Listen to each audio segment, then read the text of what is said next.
Hi there, welcome to this lesson on auxiliary views or auxiliary projections. I'm going to show you how to add an auxiliary view to two given views. So I've got the front view and the plan of this object here, and I'm going to add an auxiliary view as seen from this arrow here. So I'm going to stand here looking at the plan from this end at 45 degrees, and I'm going to project in first angle the auxiliary view somewhere around here. So auxiliary views are extra views which are used to help us either picture better the object or show parts of the object like true shapes from that angle. So if you're projecting from here, if you're looking from here, the auxiliary view, you have to project from this edge, and our view is going to be somewhere up here. So with the angle given, 45 degrees, I'm projecting the lines all the way up to the space provided up here.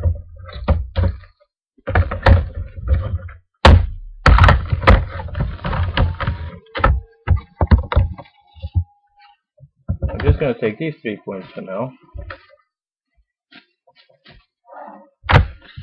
and I'm going to choose a baseline, which I'm going to call the XY line. So we just added a line perpendicular to this projection line, so the projected is 45 degrees, and this is 45 degrees the other way, so you get always a perpendicular line with the projection lines. I'm going to call that the XY line, which is usually what we call baseline in auxiliary view. This is going to be the same baseline which I have in the front view. So the baseline is over here in the front view, and to take that as a reference line and construct my auxiliary view on this XY line. Now the method of auxiliary view is like this. So even if you can't picture what actually this is, which is a pretty good thing to do in any case. So here I've got an L-shaped prism. I'm just going to give a sketch of what my object is with a web connecting the perpendicular to the base. Now I want an auxiliary view of that. So even if you can't picture what this object really is, all you have to do is take a point at a time, and find how high it is from the XY line. So remember, if you're looking from this angle, you're going to see this edge the most and this face, but some of the faces around here are going to be obscured by the other faces. You're not going to see them. So if you want hidden detail, you have to do that from these edges here. So let's start with this point here. This point here could either be this point or this point. This represents these 2 points. If it's this point, it's exactly on the XY line. So this point is exactly on the XY line there. This point here, which is taken from here, is again from the XY line. So I've already got these 2 points on my auxiliary view. Now, these 2 points connect to this point and this point, which closes this rectangle. Now, how high are these points from the XY line? We're just going to use the compass. They're that high from the same point there and there. So what I've got so far is this rectangle, which is basically the same rectangle. That is, it has the same height, but it's not as long as the rectangle in the front view. This rectangle is this rectangle, but it's been flattened because you're looking at it from a 45 degree angle. Now let's go to the next point. Let's go to this point here, which again is at this point. So projected from this 45 degree angle here, it is the same height as it was from the first point I've taken. All I have to do is connect that to that. So I'm connecting each point I do not to get confused with which sequence the dots should be joined. But you can, if you get a picture of it, you can finish all the points and then connect them one by one later, all at a time. So this point here now, this point is represented by this point here and this point. So projected from those 2 points, I've again from the XY line got these 2 points.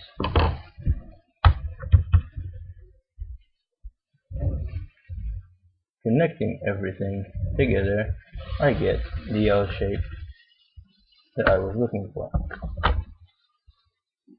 That's the L shape. This space giving me that L. What's next? But from this point, which is this, I'm going to go to the other side of this point, which is this point here. Projecting from here, I've got the same perpendicular height, so taken from the XY line, which gives me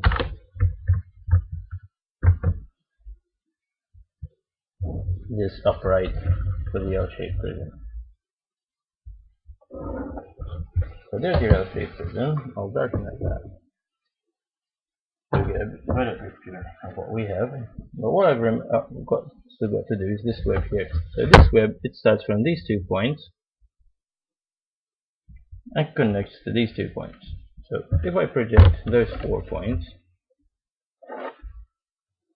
again it's 45 degrees, all I need to do is find the height from the front view. So I've got this height for the lower two. The lower two are these points. So what I have to do is there and there. So all you have to do, if you're looking for this point where it is in the auxiliary view, just follow the projection line and see how high it is on the XY line. So I've got those 2 points. Now these 2 points are taken from these 2 points here. Connecting there to the auxiliary view, you've got the full height of the object, so that's up here.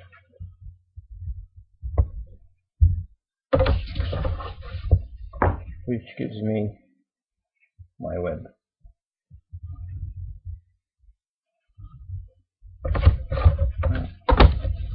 What's left is this line that connects to the upright. So there you can see that auxiliary views often give an impression of a 3D drawing because you're looking at more than one face at a time.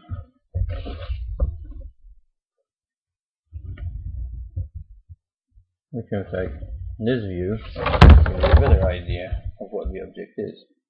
You're looking at it from this angle. Now, you could have shapes with circles. Alright, so here I've got a truncated cylinder in third angle this time. So the cylinder has been cut at 30 degrees there, and I want an auxiliary view that gives me the true shape of the truncation. So if this has been given a cut of 30 degrees, I have to look at 60 degrees to get a perpendicular projection lines. So perpendicularly to these would be with 60 degrees, and I'm going to project my auxiliary views up here in the direction that I'm looking, because in third angle we project views in the same direction our arrow is placed, not the way it is pointed as it was in first angle. Now when we're dealing with curves, what we need to do is give the curve a number of points so I can follow. Since it has no edges, I'm dividing the circle into 12 equal parts using my compass.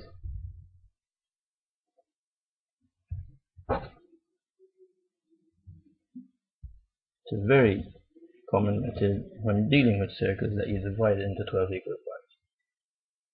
And the method I'm using is taking the radius, and from the 4 corners I mark both edges like that.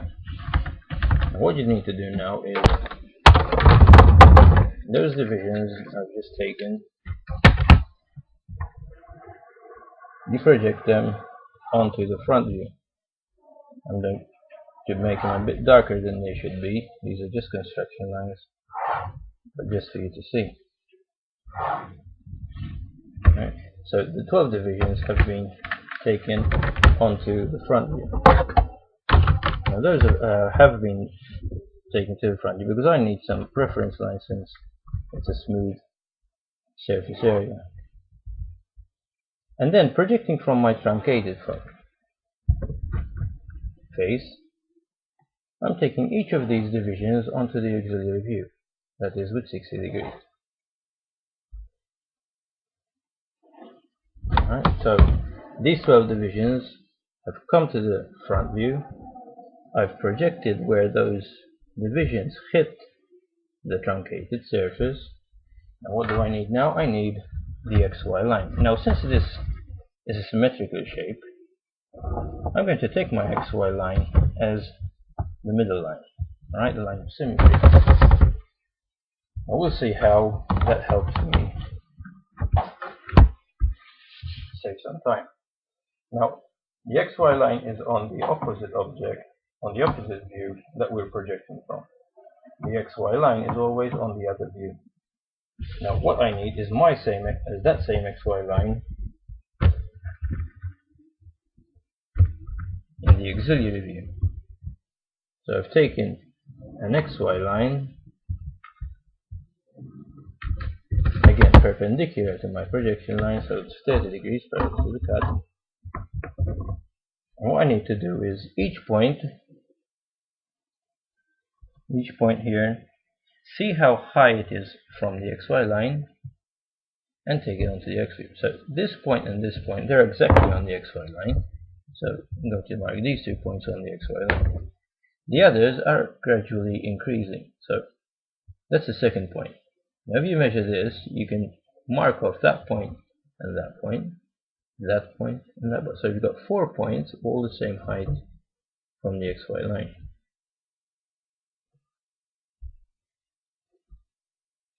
The next point is this. 1, 2, and on the other end 3, 4.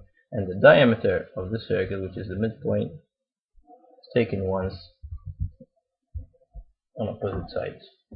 So now you can draw in the curve. That's the true shape of my cut, which gives me the ellipse shown here. Now this is simply a true shape. Now if you want the whole auxiliary view, so that is the whole object, we have to repeat the same procedure for the points at the base. So since it has 2 ends, my cylinder has 2 ends, I'm taking opposite faces. So this face has been projected up here. Now what we need now is the bottom face. So the 12 divisions from the base projected onto the XY line.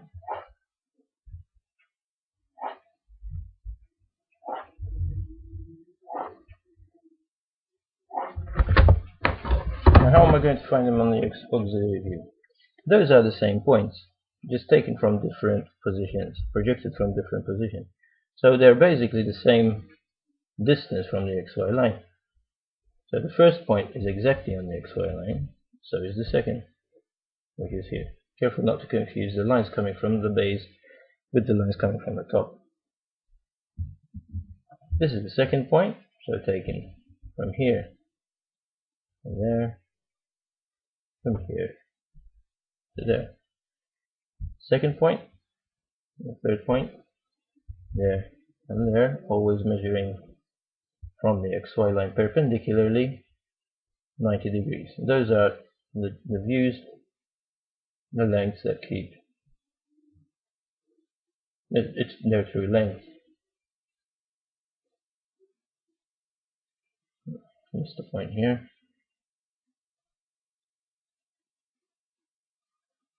Which is this point. and the midpoint. I must got confused myself. So this is the base of my cylinder. What I need to do now is connect the top ellipse with the bottom ellipse. There. To there. Now if you need hidden detail, you just dot in the remaining part of my ellipse, which gives me hidden detail. Now if that's a solid, that's how you keep it. If it's hollow, you have to draw in this part, because you're seeing the hole through its truncated edge at the top.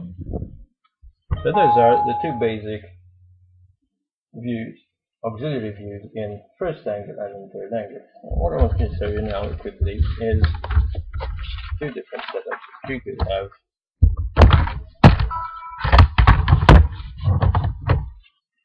in auxiliary projection.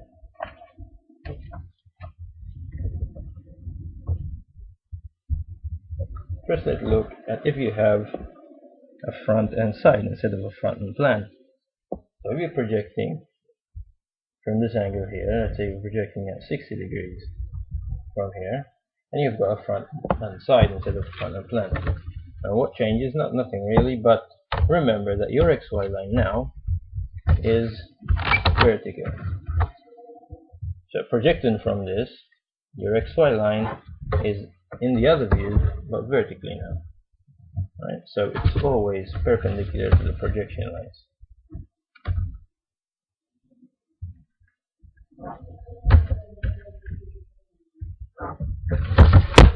Again, now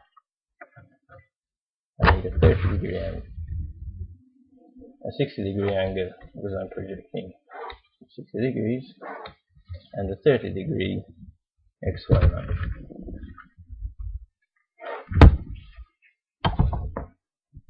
Each point, so we're dealing with these 2 points, which is that point and that point. Those 2 points are that distance away from the XY line, taking there and there. So are the top 2. So I can finish off these straight away, and then you have the middle points, which is that point and that point. So this is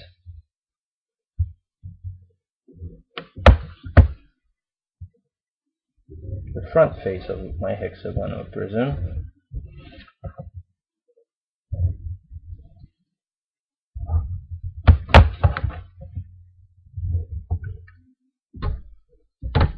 And looking at this, you're going to see part of the back face. Now, I can do this either by projecting from the back face, or just simply, since it's a prism, take all points backwards perpendicular to the projection lines, that is with 30 degrees in this case, and each point is going to be the same distance from the front point. Let me show you how. So these 2 points taken from here, and these 2 points up to there and there. To find the other 2, all you have to do is take the same distance from the top and project them to the other edges. And you get another shape which is identical to the front face, just shifted onto the end view, onto the back face.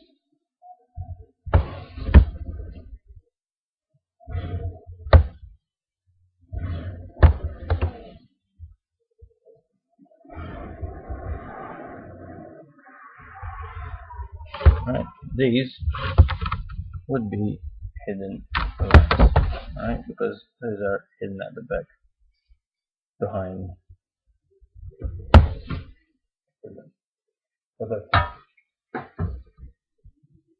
Now, in the other case, the last case we're going to see is when you're given the auxiliary view, you're given the plan, and you have to project the front view the other way around. But it's just a matter of changing the angle, because in this case the XY line would be in the auxiliary here, X, Y. This is the plan, so it's rotated, it's not as we usually do. And we're projecting a front elevation always from the plan. So taking from the points from the plan and giving the XY line here, each point again is taken a step from the front to the auxiliary, from the auxiliary to the front. These 2 points on the XY line. That point is this, that point is this. This has another point at the back, which is that point. Now the L shape is starting from here. So that perpendicular height up there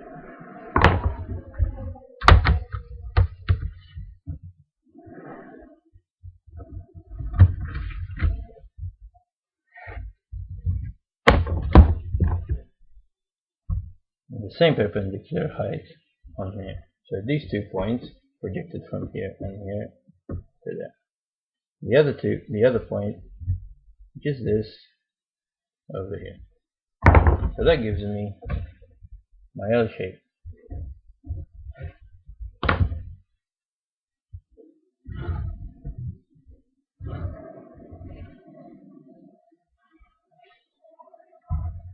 I've just taken this point perpendicular to this because this point is this point here. That height and that height are the same. What I need now is the back part taken from here, which is the same height as was in the front.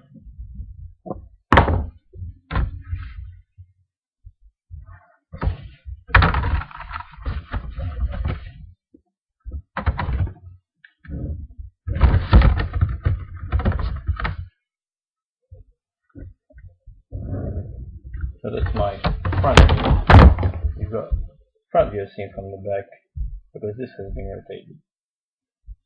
So those are basically the elements of auxiliary view.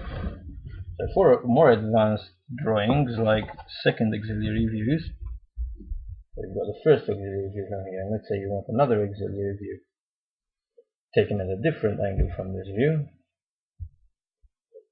Let's say another 30 degrees from here. You have to project 30 degrees from this edge, taking on 30 degrees. Just going to show you a few points just to get the idea. So project it from this. Now you have to measure from the view before it. So you have to measure from this point. Now which is the XY line that you can measure to get the second auxiliary? The second auxiliary would be taken 90 degrees to its projection lines. So these projection lines are taken at 60 degrees. You need an XY line at 30 degrees. So each point is taken perpendicular to the XY line.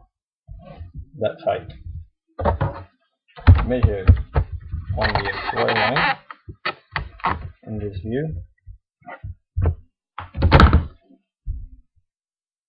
So this point here, which is this point, taken that distance away from the XY line. And you go on each point after point taken from this XY line, which is 90 degrees to the projection line. I hope I was helpful in auxiliary projection. Please feel free to comment or ask questions regarding this topic. Thank you.